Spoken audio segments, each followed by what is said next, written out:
Hai, thank you for stopping by. Welcome to the Underground Podcast, tempat di mana kita bakal ngobrolin topik-topik seputar jualan online dari seller dan juga untuk seller. Tanpa berlama-lama lagi, let's go down to the underground. Yo, hello guys. Welcome back to the Underground Podcast, episode yang kedua, partnya yang kedua. Nah, teman-teman, kemarin gue habis ngobrol bareng sama Richard, teman gue, owner dari Bakso Icung, tentang gimana sih pengalaman dia ngelanjutin usaha keluarga bareng bokapnya. Dan di situ banyak banget cerita-cerita menarik yang bisa kita ulik, teman-teman, yang kita bisa ambil insight-insightnya buat teman-teman yang lagi ngalamin hal yang sama, ngelanjutin usaha keluarga. Gitu ya, teman-teman ya. Nah, buat kalian yang belum sempat denger nih part pertamanya, gue saranin boleh dengerin dulu, and then teman-teman boleh balik lagi ke sini buat dengerin part 2-nya. Kalau gitu, tanpa berlama-lama lagi, yuk kita lanjut ngobrol bareng Richard. Yeah. Jadi sekarang kita kan Bakso Icung yang tadinya offline, pas lu masuk ke dalam, sekarang udah masuk ke online gitu ya. Nah, boleh nggak kita bahas sedikit teknisnya ya, Chat ya? Iya, boleh. Kalau lu memasarkan Bakso Icung ini, caranya tuh gimana sih, Chat? Apakah lu masukin ke marketplace juga sama seperti gua atau ada cara lain? Masukin marketplace iya, e-commerce saya masukin ke situ kan maksudnya kan. Iya. Iya, gue masukin ke situ juga. Nah, kalau gimana cara masarinnya, selain yang iklan udah pasti lah ya. Iklan di e-commerce tersebut pakai. Ya. Kemudian gue iklan di Instagram gue pakai. Nah, kalau gue bahas satu-satu kali ya. Kalau iklan di e-commerce-nya ngefek, tapi buat gue nggak terlalu. Oke. Nah, kalau gue nggak salah ingat, lu cerita justru lu lebih ngefeknya iklan di e-commerce-nya kan? Iya, betul. Nah, kalau gue justru iklan di e-commerce-nya nggak gitu ngefek, walaupun gue tetap pakai ya. Kenapa gue tetap pakai walaupun nggak ngefek? Karena kan nggak terlalu ngefek, karena ya lumayan tetap aja ada efeknya gitu. Oke. Terus iklan di Instagram, gue lebih ngefek, tapi tergantung areanya. Tapi gue pernah juga nyoba di area yang nggak tepat buat market gue, walaupun gue pikirnya tepat gitu ya. Tapi ternyata nggak tepat, malah nggak ada efeknya sama sekali gitu. Nah, terus kalau hal yang lain selain itu, belakangan gue sih endorse terus sih, Will. Nah, jadi gue seminggu sekali pasti ngendorse orang. Kalau sekarang nih pakainya TikTokers. Wis, sekarang lagi zamannya ya. Iya, jadi seminggu sekali gue cari influencer buat gue endorse dia, kirim barang, terus minta dia review makanan gue. Terus kalau hal lain lagi selain itu, promo tuh ngefek banget. Makanya tadi gue cerita begitu promo rame, dan gue tahu bahwa setiap promo rame, kadang mungkin orang mikirnya kalau gitu kenapa nggak promo tiap hari. Justru kalau promo tiap hari, orang jadi nggak nungguin gitu loh. Maksudnya jadi kayak ini mah emang harga segini kali gitu. Ngerti gak sih maksud gue?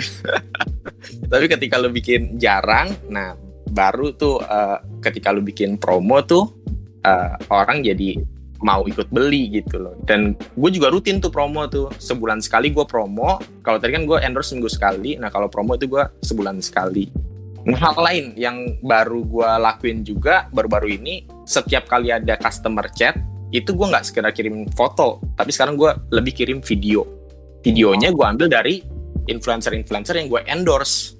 Nangkep gak? Jadi misalnya lu influencer, gue endorse lu, terus gue dapat video lu dong. Nah, waktu ada customer datang nanya, mungkin dia nanyanya harga misalnya, atau dia nanya satu pack isi berapa, tapi gue lempar aja video gue gitu, video dari lu maksudnya, video dari influencernya gue lempar ke dia, dan somehow ya, gue nggak tahu teorinya kayak gimana, tapi somehow gue ngerasa kayaknya orang jadi lebih beli daripada cuma dijawabin. Kalau dia nanya harga, dikasih tahu harga, dia nanya isi berapa, dikasih tahu isi berapa, dia minta foto, kirim foto. Tapi kalau dikasih video tuh mungkin ya, kalau gue mikirnya kayak ada ibu-ibu di grup WhatsApp gitu, terus ada temennya ngirimin video di TikTok, terus dia wah jadi pengen coba nih gitu. Kayaknya sih kayak gitu ya.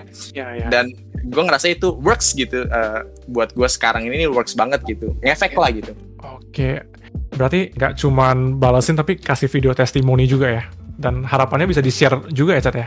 Gue nggak sampai harapan di-share sih, Will. Oke. Tapi kalau dia share sih bagus banget ya. Cuma harapan gue sih nggak sampai di-share sih. Cuma bukan testimoni juga ya. Jadi tahu kan lu apa TikToker yang influencer yang nge-review makanan, terus dia videoin dimasukin ke akunnya dia. Ya udah pokoknya yang reviewnya paling bagus itu yang kita lempar ke customer. Jadi ngeyakinin customer juga kan untuk seenggaknya coba, siapa tahu cocok buat dia, ntar dia bisa repeat order, dia bisa kenalin ke teman-temannya untuk cobain, atau dia bisa beliin buat saudaranya kayak gitu. Itu ini banget sih, benar-benar tips yang mungkin sederhana kayak ngirim video, tapi ternyata efeknya bagus banget nih teman-teman.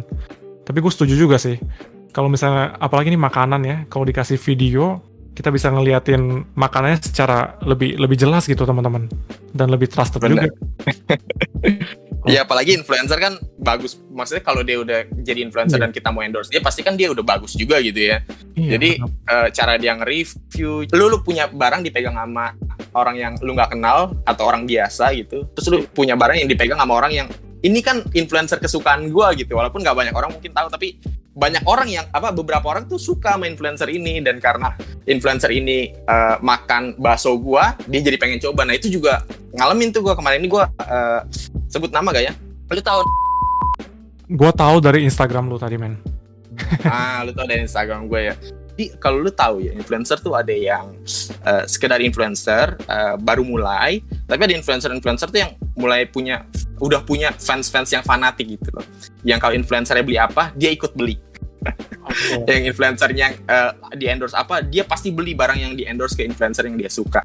Nah, gue ngerasa tuh dia punya fans yang loyal lah gitu ya, kalau nggak enak disebut fanatik, dia punya fans yang loyal sama dia. Jadi ngerasain banget tuh pas nge-endorse dia, langsung ada yang ngechat gini, "Kak, yang dimakan itu yang mana ya?" Sampai sespesifik itu gitu loh. Gokil ya. Oh iya. Oke, berarti kalau boleh gue simpulin sedikit nih dari tips-tips yang Richard bagiin tadi, berarti sebenarnya it's okay buat kita taruh produk kita di marketplace atau kita mau iklan di sana, itu fine-fine aja teman-teman. Cuman tetap cari cara yang paling efektif buat produk kita. Dan kalau di sini gue lihat Richard yang paling efektif buat dia itu yaitu endorsement teman-teman. Supaya kita bisa ngumpulin highlight ke profil sosial media kita kalau produk kita tuh udah dicobain sama influencer A loh, influencer B loh, supaya lebih trusted dan calon pembeli kita lebih yakin pas mau belinya. Nah, tapi Chat, kalau buat teman-teman yang baru mau coba jualan makanan atau minuman di online, terus mereka baru mau coba endorse nih. Nah, kalau kita dengar kata-kata endorse itu mahal nggak sih sebenarnya? Kalau misalnya kita mau mulai endorse itu? Tergantung endorse siapa tuh, ya kan? Kalau kayak F&B lu endorse Next Carlos sih, gue nggak pernah cari tahu juga karena kayak udah JPR duluan. Iya. Walaupun kalau lu berani berspekulasi gitu ya, kayaknya mungkin angka yang lu keluarin buat endorse dia bisa ketutup gitu. Tapi kalau enggak, aduh. Nah, tapi jadi ada istilah yang namanya micro influencer gitu. Jadi influencer mungkin yang disebut micro influencer itu yang di bawah 100k atau di bawah 500k atau di bawah 1 juta gitu followernya. Mereka disebut micro influencer. Nah, buat micro influencer ini sebetulnya nggak terlalu mahal sih. Bahkan ada beberapa micro influencer yang karena mereka juga butuh konten, mereka akhirnya mau barter. Barter itu artinya jadi kita kirim produk gratis dan dia bakal bikinin kita video gratis. Jadi dari yang gratis pun ada. Oke. Ini cukup menarik ya teman-teman ya. Karena dulu pertama kali gue dengar kata-kata endorsement, di pikiran gue tuh kita bakal keluarin biaya promosi atau ya biaya endorsement itu dengan nominal yang lumayan banyak gitu teman-teman. Tapi ternyata tadi tips dari Richard bagus banget. Ada yang namanya micro influencer juga. Jadi buat teman-teman yang baru mau mulai, gue rasa ini bisa jadi tips yang bagus banget nih. Oke, Chat, tadi kan kita ngobrolin cara lu memasarkan produk lu di online. Nah, sekarang kita mau move on nih. Nah, harapan lu, Chat, goal lu ke depannya buat Bakso Icung nih. Apakah ke depannya lu mungkin ada kepikiran buka tempat atau nanti ke depannya tetap mau full online atau gimana, Chat? Iya. Nah, gue nih baru ngobrol juga nih. Kemarin ini gue nginep bareng temen, terus ngobrol juga soal usaha. Gue sharing-sharing juga apa yang lagi gue kerjain dan apa yang pengen gue lakuin di usaha bokap gue ini, di Bakso Icung. Nah, yang pengen gue lakuin sekarang tuh cuma satu sebetulnya. Pengen bikin usaha bokap gue ini autopilot. Itu doang gitu. Kenapa? Karena gue ini punya banyak ide sebetulnya orangnya. Tapi gue tahu waktu terbatas, tenaga terbatas gitu kan. Jadi even lu punya 100 ide yang brilian, bisa gak lu kerjain 100-100-nya gitu? Pertanyaan gue, gak bisa. Kecuali satu persatu lu bisa bikin autopilot gitu loh. Baru lu bisa lanjut ke ide lu selanjutnya, lanjut ke ide lu selanjutnya. Nah jadi di fokus gue sekarang buat usaha bokap gue pengen bikin autopilot aja, bener-bener autopilot gitu loh. Jadi mulai dari hubungan ke supplier sampai barangnya jadi bakso, sampai ngasih ke customer, gue pengennya itu semua autopilot gitu. Nah kalau udah autopilot, baru gue jalanin yang lain-lain lagi gitu. Apalagi ini kemarin ini obrolan gue sama Shelby juga sih, tapi don't take it seriously ya. Ini bahasanya cuma buat bercanda doang. Jadi saham kan belakangan kan lagi jelek nih. Jadi pengen kita masuk saham kan supaya uang bekerja untuk kita. Tapi malah minus kan. Iya. Jadi gimana sih nih uang mau disuruh bekerja untuk kita, nggak bisa. Udah daripada nyuruh uang bekerja untuk kita, nyuruh orang aja yang bekerja untuk kita. Tapi balik sekali lagi itu cuma bercandaan doang. Tapi prinsipnya itu sebenarnya autopilot itu kan ketika lu bisa ngasih pekerjaan buat orang lain dan orang bisa bekerja buat lu, win-win kan sebetulnya, mutualisme gitu loh. Yes. Jadi saling bantu lah gitu. Dan kalau lu bisa bikin usaha yang lain lagi, atau lu bisa bikin produk baru lagi, ya itu bakal memerlukan lebih banyak orang dan membantu lebih banyak orang gitu. Jadi sekarang fokusnya autopilot sih gue, Will. Yang penting bisa autopilot dulu, baru bisa ngerjain hal-hal lain lagi gitu. Gokil banget. Tapi kalau gue boleh tanya lagi, Chat ya. Kalau ini kan berarti menu bakso ini kan resepnya dan segala macam itu dari bokap dan diturunin juga, diajarin ke lu juga kan, Chat. Tapi apakah mungkin kalau kita mau bikin ini autopilot, berarti kan karyawan kita yang mesti buat ya, Chat? Persis. Bakso kita gitu ya, kayak mempercayakan seluruhnya autopilot biar karyawan kita yang kerjain gitu, Chat. Mungkin nggak sih, Chat, kalau di usaha lu bisa ditinggal kayak gitu? Iya betul, itu salah satu kekhawatiran bokap gue banget. Ini salah satu yang perspektif gue sama bokap gue nggak sama nih. Selain tadi misalnya cuma soal packaging atau soal lain-lain yang cukup remeh, sebetulnya menurut gue harusnya gampang gitu. Nah autopilot nih salah satu ide yang bokap gue awalnya nentang keras banget gitu. Sampai kita ada lagi ngobrol debat soal apa gue lupa. Terus bokap gue nanya, kamu nih, dia manggil gue tuh Icat kan, nama di rumah gue tuh Icat gitu. Icat nih pengen nggak nerusin usaha apa-apa? Terus gue bilang, gue pengen, tapi caranya gue pengen beda gitu loh. Gue pengen nerusin usahanya, tapi caranya gue pengen ubah gitu loh. Nah jadi soal autopilot sama bokap gue kekhawatirannya adalah soal resep. Nanti kalau orang tahu, orang pintar, dia buka sendiri gitu. Atau dia pintar, taruhlah dia nggak punya modal buat buka sendiri, nanti ada orang yang suka sama bakso gue misalnya, terus dia ngambil karyawan gue, dikasih gaji lebih gede, dibocorin resepnya.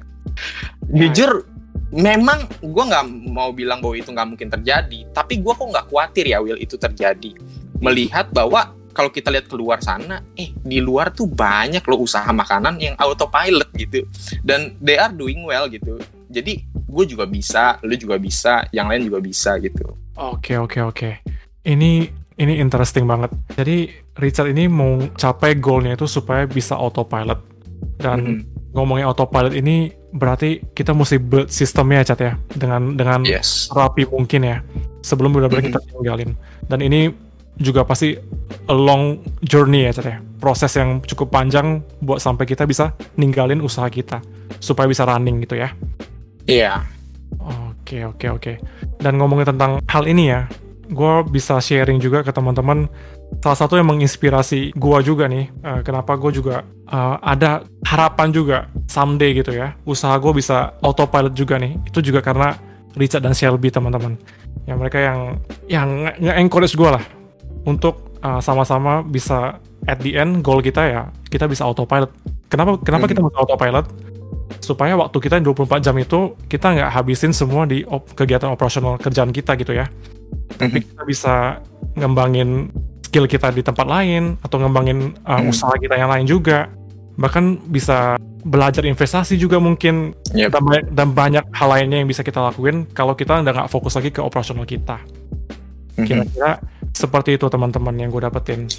Gitu aja. Iya, atau kalau bukan ngerjain atau bangun usaha lain, bisa juga sekedar nambah produk baru sebetulnya. Kayak gue sekarang ini lagi develop produk baru gitu loh. Tapi nangkep gak maksud gue, kalau gue gak enak ngomongnya, tapi ini kenyataan lah. Jadi bokap gue usaha udah puluhan tahun, menunya masih satu gitu loh. Nah, Iya. gue tahu ini bukan cuma bokap gue. Ada banyak usaha-usaha di luar sana juga yang kayak gitu. Udah puluhan tahun, tapi menunya cuma satu itu doang gitu loh. Kalau di luar itu ada karya yang lain, ada produk yang lain, mungkin brand yang lain yang dia bikin, oke lah gitu. Tapi maksud gue, kalau gue ngeliat bokap gue gitu misalnya, mungkin bokap lu juga sama buat yang denger. Yap. Kenapa dia nggak bisa bikin produk lain? Sebenarnya bukan karena dia nggak bisa gitu loh, tapi karena waktu dia habis buat ngerjain satu produk gitu loh. Iya, benar-benar. Nah makanya gue bilang gue mau ngelanjutin usahanya, tapi gue nggak mau ngelanjutin caranya gitu. Jadi gue pikir kalau gue bisa bikin baksonya doang nih, misalnya menu baksonya doang nih udah bisa autopilot, gue bisa bikin menu-menu yang lain kan gitu. Nah, jadi nggak harus abis ini ngerjain usaha baru, tapi bisa aja masih di seputar usaha ini, tapi ada produk baru apa lagi nih kayak gitu. Yes. Gue tiba-tiba keinget sama perkataan nih dari salah satu, gue lupa gue denger dari siapa ya. Kalau kita seorang owner gitu ya, kita tuh like-nya kayak seorang pilotnya teman-teman. Maksudnya pilot itu kita butuh waktu, kita butuh space buat mikirin gimana usaha kita ke depannya gitu. Tapi kalau waktu kita habis buat kegiatan operasional kita, sometimes kita jadinya nggak bisa mikir ke depan ya, Cat ya. Jadi kita fokus, kita sibuk ngerjain apa yang ada aja, tapi kita lupa buat develop, lupa buat inovasi gitu ya ke depannya ya, Cat ya. Iya, setuju. Alright. Yang gue mau tanya lagi nih, Cat nih. Menuju ke tujuan lu yang menuju autopilot ini, Cat. Investasi terbesar apa yang pernah lu ambil selama proses untuk menuju autopilot ini, Cat? Atau ya pasti waktu itu salah satu investasi yang lu berikan juga ya buat ini. Karena gue tahu juga jam kerja lu luar biasa, padat. Yuk. Tapi mungkin maksudnya selain dari waktu ya, Cat ya. Mungkin investasi terbesar apa sih yang lu dari dulu lanjutin usaha bokap ini sampai hari ini lu lakuin buat scale up usaha ini, Cat? Iya, kalau investasi benar-benar literally soal duit, itu mungkin yang paling besar waktu gue beli mesin cetak bakso kemarin. By the way, tadi kan lu bilang jam kerja, jadi mungkin yang denger juga nggak ngerti nih. Jadi gue tuh, jam kerja gue tuh start dari jam 3 pagi. Jadi start itu jam 3 pagi. Gue nggak tahu deh itu bener atau enggak ya. Coba, karena gue jualan bakso tuh bukan bakso frozen, bakso fresh gitu. Kalau bakso frozen, oke lah lu bikin pagi, siang, sore, malam nggak masalah, lu taruh freezer, besok-besok lu kirim ke orang gitu. 3 hari kemudian, seminggu kemudian lu kirim ke orang nggak masalah. Tapi karena gue jualnya fresh, gue mesti bikin subuh, pagi orang udah bisa dikirim atau orang udah bisa ngambil. Iya, jadi kalau duit itu pas waktu beli mesin kemarin, nah itu ada kaitannya dengan autopilot gitu. Jadi karena fokusnya autopilot, pokoknya gimana caranya supaya ini bisa autopilot. Dan waktu itu gue berpikir caranya adalah dengan punya mesin gitu loh. Jadi ya lebih mudah buat autopilot kan kalau lu ada mesin gitu. Sayangnya waktu itu kita kurang hati-hati, kurang teliti gitu. Jadi waktu kita beli mesin lumayan itu 3 digit harganya. Jadi kita beli impor dari China langsung. Kita pertama coba yang lokal, gagal, terus dia nawarin mau gak kita importin dari Cina gitu. Terus gue bilang mau, asal bisa. Dia bilang oke gitu. Jadi kalau nggak bisa refund, kalau bisa ya gue harus bayar, kan bisa. Dan gue bilang ya gue mau, masa gue cari mesin gue main-main gitu. Tinggal cerita import barangnya, pas dicoba bisa. Waktu dicoba bisa, udah dong gue tanda tangan bahwa gue menerima barang ini dan gue akan melunasi barang ini. Besoknya gue ke bank, gue lunasin, gue transfer. Besok pas hari setelah gue transfer, besoknya itu gue mau coba pakai mesinnya dan ternyata nggak bisa, Will. Wah, tahu. Aduh, gue bilang gue udah tanda tangan, gue udah transfer, gimana nih? Dan gue udah takut lah ya, maksudnya gile lu bro. Iya men. Duit itu. Ya, itu duit 3 digit, it's a big amount of money men, banyak banget. Iya makanya gue pusing gitu. Udah gitu. Untungnya perusahaan gue beli mesin ini gue sebut aja namanya karena keren banget menurut gue, namanya tuh Sat Mesin. Mereka bertanggung jawab banget gitu. Mereka bilang tenang pak, kami dampingi sampai bapak bisa pakai mesinnya gitu loh. Akhirnya mereka datang lagi bantuin pakai mesinnya. Ketemu masalah yang sama waktu gue ngerjain itu sendiri, nggak bisa gitu. Jadi waktu pertama kali datang tuh bisa, ternyata tuh bisanya tuh bukan benar-benar bisa. Nah gue agak panjang lah kalau nyeritain bisa nggak bisanya nih kenapa, dan kayaknya nggak penting juga buat gue ceritain. Intinya gue pikir bisa, ternyata nggak bisa, intinya kayak gitu.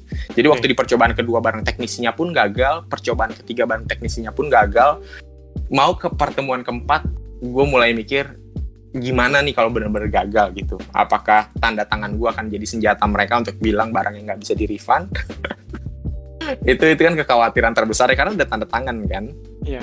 Nah ini bersyukurnya adalah karena akhirnya barangnya bisa di-refund. Makanya tadi gue bilang ini sat mesin keren banget gitu. Wow. Jadi buat teman-teman yang nyari mesin sih, ya ini bukan endorse sih, tapi ini pengalaman baik yang gue pikir gue perlu share gitu. Kalau nyari mesin, gue punya pengalaman yang baik di situ gitu loh. Jadi singkat cerita, mereka ngakuin iya mesinnya nggak bisa bekerja dengan baik, mereka akan balikin itu ke China. Terus pikiran gue selanjutnya adalah dipotong berapa nih? Iya. Ya kan minimal shipping lah ya gak sih? Kan kayak lu beli barang, lu nggak cocok, lu balikin barangnya, lu kan kena shipping biasanya. Ongkos kirim tuh pembeli yang nanggung. Yes. Aduh ini masa mesin itu berat juga Will, gue nggak tahu deh. Pokoknya berapa ratus kilo, pokoknya itu ngangkatnya tuh 6-7 orang.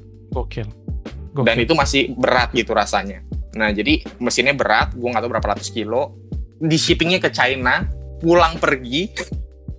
gue pikir 2 digit kena lah ini. Gue nggak tahu ya, gue nggak pernah kayak gitu. Cuma itu ketakutan gue, itu pikiran gue aja. 2 digit nih kayak sayang banget. Gue bilang mesinnya nggak dapet, 2 digit kebuang ya kan. Yap. Gokilnya lagi saat mesin bilang enggak pak, kita refund 100%. Gila. Ya, termasuk shippingnya juga tuh ya. Iya, jadi bener-bener duit gue balik 100%. Wah itu gokil sih. Gue nggak tahu ya itu, karena mesinnya kan nggak jadi mungkin nggak bisa disebut investasi, tapi itu pengalaman investasi yang mungkin bisa dibilang tadinya niatnya investasi, untungnya nggak jadi boncos, walaupun akhirnya ya BEP lah gitu. Wah gila. Berarti buat lu mencapai goal lu ini, lu bahkan waktu itu berani banget ya Chat. Gue sangat-sangat ini sih, salut sama gritnya lu buat menuju autopilot ini Chat. Tapi walaupun ya nggak sesuai rencana, tapi at least lu udah coba dan syukurnya semua bisa di-refund ya. Iya, syukurnya semua bisa di-refund. Dan ketika lu nemuin jalan buntu kayak gue tadi ya, selalu ada cara lain sih, walaupun mungkin caranya lebih nggak enak gitu. Kayak gue sekarang akhirnya ya gimana cara supaya autopilot ya, gue nyari orang yang mesti diajarin dari nol lagi gitu loh, untuk bisa bantuin gue bikin bisnis ini autopilot. Which is kan sebenarnya kalau mesin kan enak, lu tinggal pencet kan. Yes. dia akan bekerja sampai dia rusak. Tapi ternyata tidak semudah itu ya.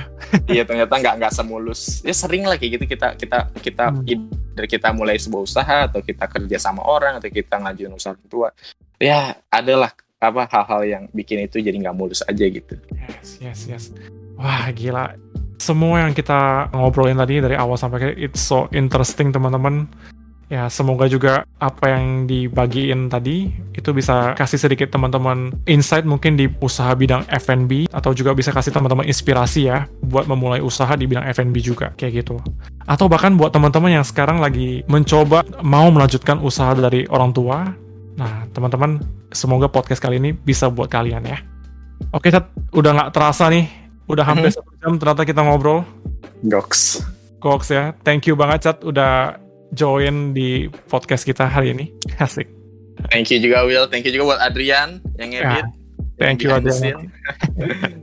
Oke, tapi sebelum kita off, boleh nggak kita mau dengar pesan-pesan lu mungkin buat teman-teman yang dengerin podcast ini, dan mungkin teman-teman yang baru mau memulai usaha di bidang F&B, Chat. Apa ya? Waktu lu mau punya usaha, gue nggak tahu, tapi mungkin umumnya orang kalau lu sama kayak gue mikirnya tuh kita pengen dapet freedom gitu. Pengen bebas jalan-jalan kapan aja, bebas ke luar kota, ke luar negeri, ya kan, kapanpun kita mau tanpa harus ngajuin cuti dan lain sebagainya. Jadi seringkali bahkan waktu orang pengen terjun ke usaha tuh karena mereka cari freedom sebenarnya. Gue juga sama, gue cari freedom, cari kebebasan. Nah, tapi masalahnya adalah di kebebasan ini. Jadi maksud gue, kalau lu mulai usaha dengan mindset mau bebas, kayaknya kurang tepat gitu. Karena kenyataannya waktu lu masuk ke dunia usaha, seharusnya nih kalau lu bener nih, lu nggak lebih bebas daripada waktu lu kerja sama orang. Menurut gua ya harusnya ya. Karena kalau waktu lu kerja sama orang, lu bisa kasih 100% dari effort lu, masa buat diri lu sendiri lu kasih 50%. Malah harusnya gue pikir lu kasih 200% kan. Lu kasih lebih daripada lu kerja sama orang. Karena ini buat lu nih, ini buat nanti keluarga lu nih, gitu. Ini buat masa depan lu nih gitu. Jadi mindset pengen bebasnya itu disimpan dulu gitu. Kalau lu mau usaha ya mindsetnya mau berusaha aja dulu gitu. Dan kalau hasilnya nggak langsung, ya semua juga ngalamin kayak gitu kok. Jadi sabar, tetap lakuin yang terbaik. Dan kalau lu percaya Tuhan, ya gue percaya kalau kita lakuin yang terbaik, Tuhan akan lakuin yang gak bisa kita lakuin. Gitu aja, Will. Wow, dahsyat banget nih. Gokil. Oke, itu teman-teman buat hari ini. Once again, thank you Richard for joining us today. Thank you. Oke teman-teman, thank you banget nih yang udah dengerin dari awal episode ini sampai akhir. Semoga apa yang kita ngobrolin hari ini sama Richard bisa kasih sesuatu buat teman-teman ya. Oke, teman-teman, kalau gitu episode 2 kita close dulu sampai di sini. Sampai ketemu teman-teman di episode selanjutnya, and see you guys at the surface.